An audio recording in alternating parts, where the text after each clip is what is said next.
What's going on, you guys? C4 Trousers here, and today we're going to be installing the Motodynamic Fender Eliminator kit on my 2017 FZ07. This is the new product revision as of January 2018. Notable changes are a black textured powder coat finish on all metal components. The metal itself has been changed to a new stainless steel, and the license plate holder has been redesigned to accommodate more license plate configurations. Here's a breakdown of everything that's included in the kit. You have your miscellaneous bolts, nuts, and washers, your license plate light, wiring adapter, 2 plastic rivets, the Fender Eliminator itself, the license plate bracket, 2 adapters for aftermarket and factory turn indicators if you still wish to utilize those. So after I took the components out of the box, I quickly realized that the hardware that they provided me didn't include the parts list that was included on the instructions. So I went over their website, and indeed it was the previous revision's instructions. So if you do purchase this, just be aware of that. So now that we have everything taken out of the box, let's go over to the garage and put this on the bike. Alright, so the first thing we're going to do, guys, is going to mount the taillight cover to the bracket itself. And the instructions say to do it padded side up. And when you're going to do that, you're going to use your 2 smallest bolts, 2 of the small washers, and then 2 lock nuts. So let's go ahead and do that now. So we got our 2 bolts. It helps if you turn the bracket upside down. And then normally washers go on the bolt side, but not in this case. Padded side up. So we're going to slip that guy over. Add our 2 washers. And then put our lock nuts on. The 2 tools you're going to need for this is going to be a 10mm socket for the nut and then a 6mm Allen key to hold the bolt in from underneath. So just get those started.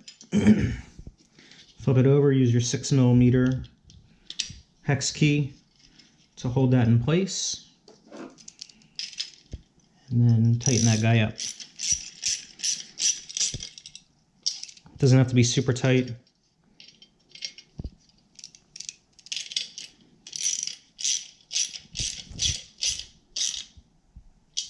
Okay.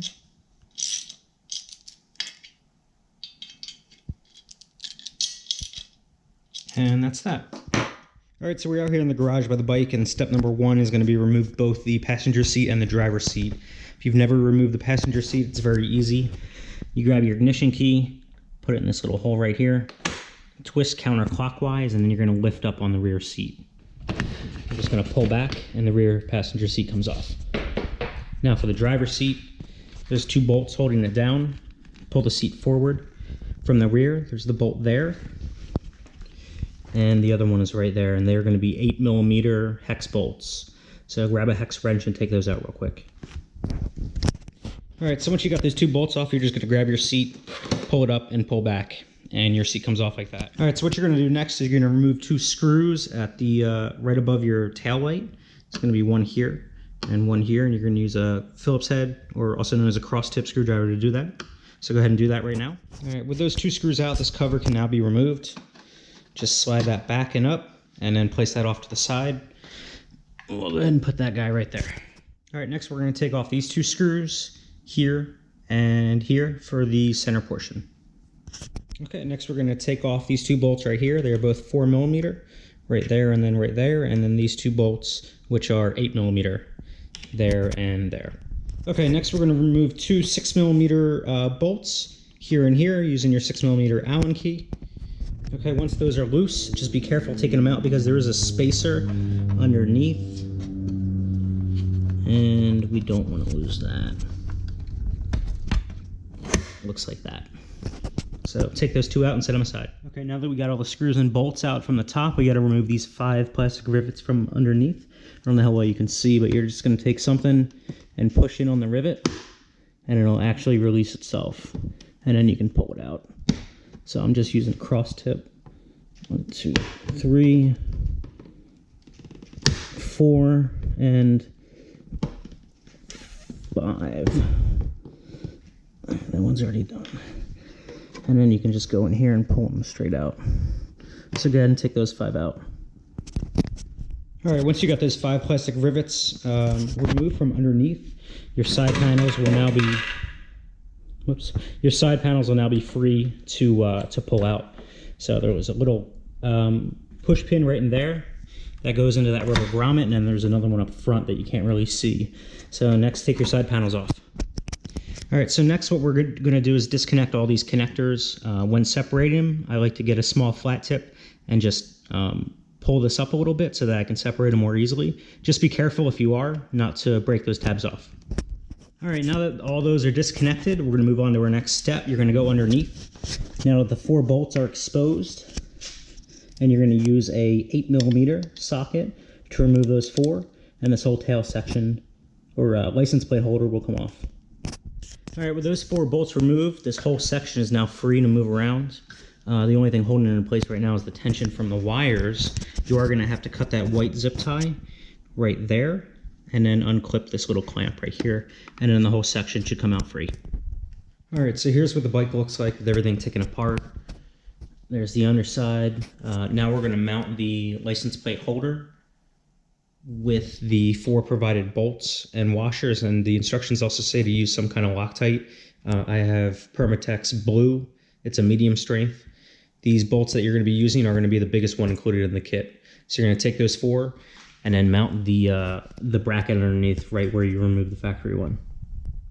All right, so I find it easiest if you get all 4 bolts started and then go in with your thread locker and apply it like so.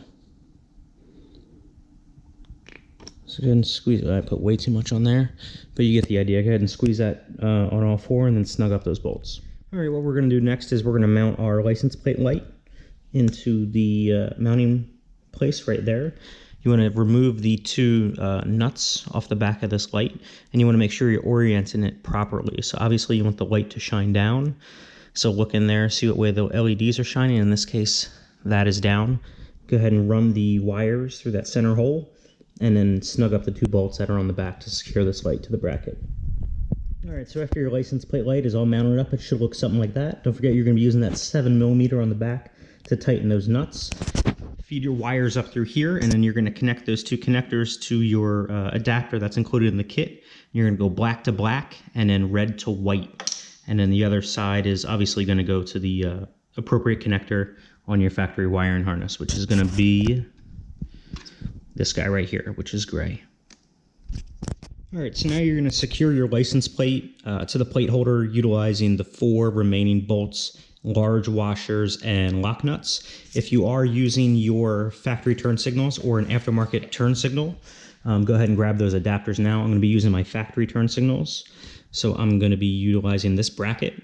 And the way this works is this is going to go behind the plate, like so, and then sticking out on the side so I can put my turn signals in there. If you have an integrated tail light, you can obviously skip this step and then just mount your plate onto the plate holder.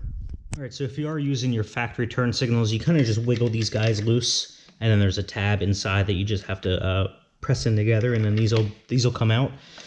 They are being hung up right now though, due to the wiring. So in order to let that loose, you're going to be removing these 4 bolts right here, and those are 4mm Allen heads. So go ahead and do that real quick, and then your factory turn indicators will be free to come out. All right, once you put your turn signals in, you're going to route your wires up and connect them to their factory locations. Gray goes to gray for your left turn signal, black goes to black for your right turn signal, and then your brake light was that big power cable that we disconnected. At this point in time, all your electrical should be good. What you want to do just to test before you put everything back together is put your ignition on.